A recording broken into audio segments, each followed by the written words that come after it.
ওই সমস্ত ব্যক্তিগুলি মানুষের মধ্যে পড়ে না। ওই সমস্ত ব্যক্তিরা মানুষের মধ্যেই পড়ে, ওদের মানুষ বলাটা মানুষকে অপমান করা হয়। বর্তমানে বাংলায় দেখছি আমরা যে মরছে মুসলমান, মারছে মুসলমান। আর আপনারা ফুরফুরা সিলসিলার এই বংশধর দাদা হুজুর পীর কেবলার সিলসিলার এই চতুর্থ প্রজন্ম এবং ভারতবর্ষের দ্বিতীয় বৃহত্তম মুসলিম তীর্থস্থান। প্রচুর মানুষ আছে আপনাদের কাছে এবং পশ্চিমবাংলার প্রচুর মুসলিম সমাজ আপনাদেরকে মানে। এই যে মরছে মুসলমান, মারছে মুসলমান, এটাকে আপনি তাদেরকে কেমন ভাবে মেসেজ দিতে চান? দেখেন, এটা তো নতুন কিছু নয়, দীর্ঘদিন ধরে হয়ে আসছে। আজকে মানুষ এটা অজ্ঞতার জন্য এতটা হচ্ছে। বলবেন যে হুজুর তারা এডুকেশন মুসলিমদের কম না, মুসলিমদের এডুকেশন কম নয়। এডুকেশন শুধু অর্জন করলে হয় না, এডুকেশনটাকে ভালো জায়গায় ব্যবহার করা শিখতেও হয়। আজকে আমি বলবো না শুধু মুসলিম মরছে, তবে বেশিরভাগটা মুসলিমই মরছে। মুসলিম মরছে, মুসলিম মারছে। এক শ্রেণীর কিছু রাজনৈতিক নেতারা আছে, শুধু বর্তমান নয়, এটা একটা চিরাচরিত নিয়ম বলতে পারেন আপনি, একটা চিরাচরিতভাবে হয়েই আসছে, এটা বহুত দিন থেকে, শয়ে শয়ে বছর ধরে হচ্ছে, যে সামান্য অর্থের লোভে, ক্ষমতার লোভ দেখিয়ে তাকে দিয়ে আগে তার এলাকাটা খালি করিয়ে পরবর্তী সময় তাকেই অ্যাভয়েড করা হয়েছে। এটা অনেক নজির আছে, হিস্টোরি ঘাটলে আমরা এমন অনেক দেখতে পাবো। আর আমাদের সচেতন হওয়া উচিত বলে মনে করি। ভোট আসছে, ভোট দেবেন, এত এইগুলোকে এলে মাথামাতি করা উচিত না। এবং নেতাদের জন্য বলবো, সক্রিয়ভাবে স্বচ্ছভাবে ভোট করে, সেটা যেই পার্টি হোক, আমি পার্টিকুলার একটা কোনো পার্টিকে বলছি না, সক্রিয়ভাবে স্বচ্ছভাবে ভোট করেন, ডেভেলপকে সামনে রেখে ভোট করেন, মানুষের উন্নতিকে সামনে রেখে ভোট করে, শান্তিতে ভোট হবে। এবং আমি সমস্ত সম্প্রদায় মানুষের কাছে বলবো, সামান্য একটা ভোটের জন্য নিজেদের মধ্যে অশান্তিতে জড়িয়ে এই নিরীহ নিরীহ মানুষের জীবনগুলিকে নিয়ে নেওয়া হচ্ছে, এটা সত্যি খুব কষ্টদায়ক। কিন্তু নিজে একবার আয়নার সামনে দাঁড়িয়ে নিজের মুখটা দেখে নিজেকে প্রশ্ন করবেন তো, এই কর্মগুলি ঠিক হচ্ছে না ভুল হচ্ছে। আপনি মুসলিম বলে হত্যা করে দিলেন, আপনি দলিত বলে হত্যা করে দিলেন, আপনি হিন্দু বলে হত্যা করে দিলেন।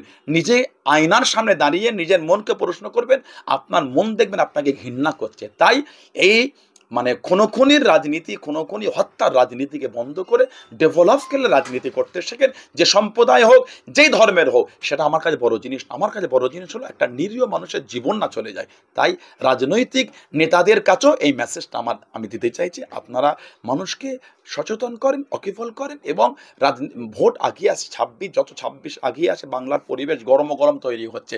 তাই সেই জায়গাটাকে স্টপ করে দিয়ে রাজনীতি করেন, ডেভেলপকে সামনে রেখে করেন, দেখবেন বাংলায় শান্তি থাকবে, জনগণ খুশি মনে ভোট দিতে পারবে। এই আশাবাদী রাজনৈতিক নেতাদের কাছে যেমন থাকলো এবং জনগণের কাছেও থাকলো। নিজেদের মধ্যে সামান্য ভোটের জন্য নিজেদের গ্রামের পরিবেশ, নিজের জেলার পরিবেশকে দাঙ্গার দিকে আগিয়ে দেবেন না, ঠেলে দেবেন না। আর মুসলিম উম্মার কাছে আমার অনুরোধ, আপনারা একটু সচেতন হন, এগুলিকে বন্ধ করেন। তামান্নাকে হত্যা করেছে, যে কজন মেরেছে সবাই কিন্তু মুসলমান। তাই এগুলো ঘৃণা লাগে। আপনি হয়তো বলবেন বা কেউ প্রশ্ন করবে, তাহলে হিন্দুকে মারলে ভালো হতো মুসলমান, বা হিন্দুরা মারলে ভালো হতো? আমি সমস্ত জিনিসটাকে ঘৃণা করি, তারপরও আমি আমার ধর্মের ব্যক্তিদের একটু বেশি করে সচেতন করতে চাইছি। আল্লাহ আমাদের সকলকে ভালো রাখেন। এই নোংরা হীন মানসিকতা আল্লাহ আমাদের মানুষের মধ্যে থেকে আল্লাহ দূর করিয়ে দেয়, এই দু আল্লাহ পাকে দরবারে চাই। তাই এরকম একটা কাজ চলছে। এবং আমি যেটা পেয়েছি, মুসলিম তো মরছেই, মুসলিম তো মারছেই, বাংলা সহ ভারতবর্ষে নিরীহ মানুষের হত্যাটা বেশি হচ্ছে। এটা আপনাকে স্বীকার করতে হবে। সেটা মুসলিম বলেন, দলিত বলেন। মুসলিম এবং দলিতের অবস্থাটা বর্তমান ভারতবর্ষে খুব কঠিন একটা জায়গায় পৌঁছে গেছে। বাংলায় দলিতের অবস্থা কঠিন না হলেও ভারতবর্ষে বিভিন্ন রাজ্যতে দলিত আদিবাসীদের কিন্তু খুব করুণ একটা অবস্থা মুসলিমদের মতনই কিন্তু হয়ে আসছে দিনের দিন। তাদের করে যেভাবে লাঞ্ছিত, বঞ্চিত, পদদলিত এবং নোংরাভাবে যেভাবে তাদের দিকে তাকানো হচ্ছে। একটা দলিত ফ্যামিলি যদি ছেলে একটা ডেভেলপ করে, তাকে একটা নোংরাভাবে টর্চার করা হচ্ছে। সে বাইক নিয়ে গেলে, ঘোড়ার পিঠে গেলে তাকে নামানো হচ্ছে, কান্দে রোডবোস করা হচ্ছে, অনেক সময় উলঙ্গ পর্যন্ত করে দেওয়া হচ্ছে। এবং সেই দিনকে আমি দেখলাম একজন মানে পাইলটকে, ফ্লাইটের পাইলটকে বলা হচ্ছে, তোর কাজ এটা না, তোর কাজ জুতো সেলাই করা। এই যে শব্দটা না, তার আক্রমণ। তাহলে যেই ব্যক্তি আক্রমণ করছে তার চিন্তাটা কত হীন মানসিকতা বলেন তো। ওই সমস্ত ব্যক্তিগুলি মানুষের মধ্যে পড়ে না, ওই সমস্ত ব্যক্তিরা মানুষের মধ্যেই পড়ে, ওদের মানুষ বলাটা মানুষকে অপমান করা হয়। আজকে মানে সে একজন দলিত বলে, আদিবাসী বলে সে ফ্লাইট চালাতে পারবে না, সে পাইলট হতে পারবে না, এটা কোন মানসিকতা পরিচয় বলে? একটা মুসলিম বলে সে কোনো দায়িত্ব পাবে না, এটা কোন মানসিকতা পরিচয় বলে? তাই এই সমস্ত হীন মানসিকতায় ধিক্কার জানাচ্ছি।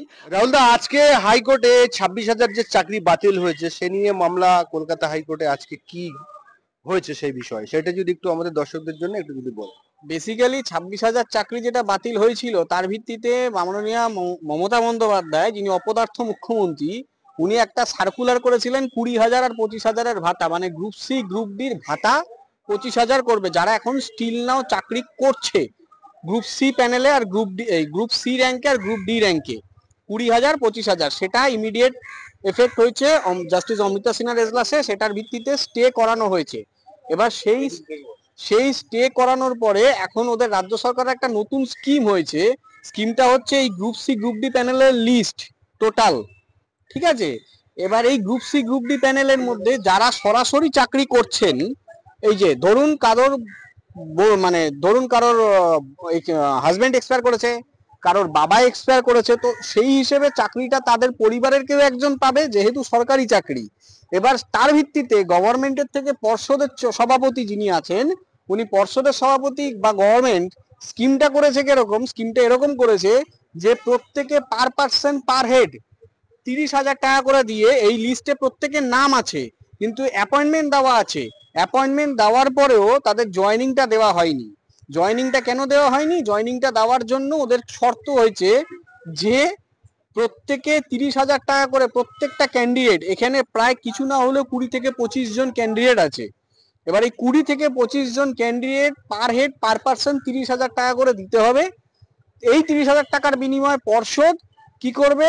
তাদের মেডিকেল করাবে, তাদের পুলিশ ভেরিফিকেশন করাবে, করিয়ে এসএসসি তে ফাইল ফরওয়ার্ড করবে এবং তারপর তাদের জয়েনিং মানে লেটার দিয়ে দেবে, যেটা কিনা আপনার সুপ্রিম কোর্টে এখন পর্যন্ত বলে দিয়েছে যে group C group D cancel. তার পরিবর্তে দাঁড়িয়ে সে তার বিপরীতে গিয়ে পর্ষদ এই কাজটা করছে, তার ভিত্তিতে দাঁড়িয়ে আজকে এই মামলা জাস্টিস অমৃতা সিনহার আন্ডারে ফাইল হলো। যেটা প্রথম কথা হচ্ছে, পর্ষদ যদি করতে পারে তাহলে এই টাকার বিনিময়ে, এই যে আমরা বলেছিলাম যে বাজার থেকে টাকা আনা হচ্ছে এবং এসএসসিটা হচ্ছে তৃণমূলের ওই আপনার সব থেকে মাথার উপরে যে বসে আছে হীরক রানী বা চোর মুখ্যমন্ত্রী, তার লালিত পালিত দুর্নীতি, এটা তার সব থেকে বড় প্রমাণ। এই দুর্নীতি এখানে শেষ হয়নি। আমরা যদি মনে করি বা রাজ্যের মানুষ যদি মনে করেন যে এই দুর্নীতি এখানে শেষ হয়ে গেছে, দুর্নীতি এখনো চলছে, দুর্নীতি এখনো চলছে। তার প্রমাণ এটা, তার প্রমাণ হচ্ছে এই যে যারা গ্রুপ সি গ্রুপ ডি যারা চাকরিরত ছিলেন বা চাকরিরত ছিলেন, ধরুন চাকরিরত অবস্থায় কেউ মারা গেছেন, তার পরিবারকে চাকরি পেতে হলে এই কন্ডিশন মেনে তাদেরকে চাকরি পেতে হবে। আজকে তাদের পক্ষ থেকে এই মামলা, তাদের পক্ষ থেকে দুজনের মধ্যে দুজন এই মামলা ফাইল করেছেন, আমি নাম বলছি না, যাদের হয়ে আমি মুভ করেছি। এই মামলা ফাইল হয়েছে জাস্টিস অমৃতা সিনহার এজলাসে। আগামী এর শুনানি আছে 23 তারিখে, ফার্স্ট হিয়ারিং হবে। আমি পর্ষদ সভাপতিকে অলরেডি কল ফর করা হয়েছে এবং